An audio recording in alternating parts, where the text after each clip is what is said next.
ক্লাসে ম্যাডাম ঢুকেই বলল, জয় তুই নাকি সাদিয়াকে প্রেমপত্র দিছস। সাদিয়া তোর প্রেমপত্র পড়ে অজ্ঞান হয়ে গেছে। ম্যাডামের কথা শুনে আমার কলিজা শুকিয়ে গেল। সাদিয়া ম্যাডামের একমাত্র মেয়ে, ডাইনি মায়ের একমাত্র আদরের সন্তান। ম্যাডাম আবার বলল, কিরে তুই উত্তর দিচ্ছিস না কেন? ভয়ে আমার পায়ে কাঁপাকাঁপি শুরু হয়ে গেল, যে কোনো সময় প্যান্ট নষ্ট করে ফেলার মতন। জীবনে কখনো ম্যাডামের ক্লাসে পড়া দিয়েছি বলে মনে পড়ে না। ম্যাডাম এমনিতেই আমাকে দেখতে পারে না, তার উপর তার মেয়েকে প্রেমপত্র দিয়েছি, সেটা পড়ে বেচারি অজ্ঞান। ম্যাডাম আমার অবস্থা আজ কি করবে সেটা বুঝার বাকি রইল না। মনে মনে বিপদের দোয়া পড়ছি আর নিজের বুকে ফু দিচ্ছি, আল্লাহ এবারের মতন আমাকে বাঁচাও। এরপর থেকে সাদিয়াকে নিজের বোনের চোখে দেখব। ম্যাডাম আস্তে আস্তে এগিয়ে এলো আমার দিকে। ক্লাসের সবাই সার্কাস দেখার অপেক্ষায় আমার দিকে তাকিয়ে আছে। ম্যাডাম আমার কাছে এসে চিঠিটা আমার হাতে দিয়ে বলল, পড়ে শোনা।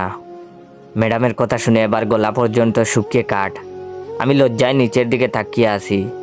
ম্যাডাম তার ডাইনি কণ্ঠে চিৎকার করে উঠে বলল, এক্ষণ পড়ে শোনা বলছি। আমি চিঠি হাতে নিয়ে পড়া শুরু করলাম। কলিজার সাদিয়া, কেমন আছো তুমি? জানি তুমি ভালো নেই। তোমার ডাইনি মায়ের 45 মিনিটের ক্লাস আমাদের যে অবস্থা করে, আল্লাহ জানে সারাদিন তোমার ওপর ওই ডাইনিটা কতটা নির্যাতন চালায়।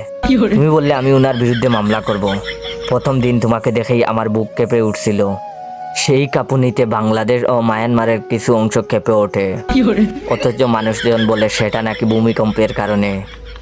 কাউকে বিশ্বাস করাতে পারিনি, ওটা আমারই বুকের ভূমিকম্প। তুমি জানো সারাদিন শুধু আমি তোমার কথা ভাবি। এত ভাবনা যদি আমি গণিতের প্রতি দিতাম, তাহলে আইনস্টাইনের মতো আমার পকেটে 2-4টা নোবেল থাকতো। কিন্তু দেখো, আমি নোবেলের কথা চিন্তা না করে শুধু তোমার কথা চিন্তা করি। কিন্তু তোমার ডাইনি মায়ের জন্য চিন্তাটাও ঠিক মতো করতে পারি না। হঠাৎ করে তোমার মা আমার চিন্তার মধ্যে এসে আমাকে লাঠি পেটা করে আর বলে, ওই তুই আমার মেয়েকে নিয়ে চিন্তা করিস কেন? সেই দিন স্বপ্নে দেখি তোমাকে নিয়ে ছাদে যাচ্ছি হানিমুন করতে। রকেটে আমি আর তুমি লুকোচুরি খেলছি। এর মধ্যে কোথা থেকে যেন তোমার মা এসে রকেটের ইঞ্জিন বন্ধ করে দিয়ে বলে, এবার খেলা হবে। বিশ্বাস করো সাদিয়া, তোমার কথা মনে হইলেই এই হৃদয়ের মধ্যে এনার্জি বাল্ব জ্বলে ওঠে।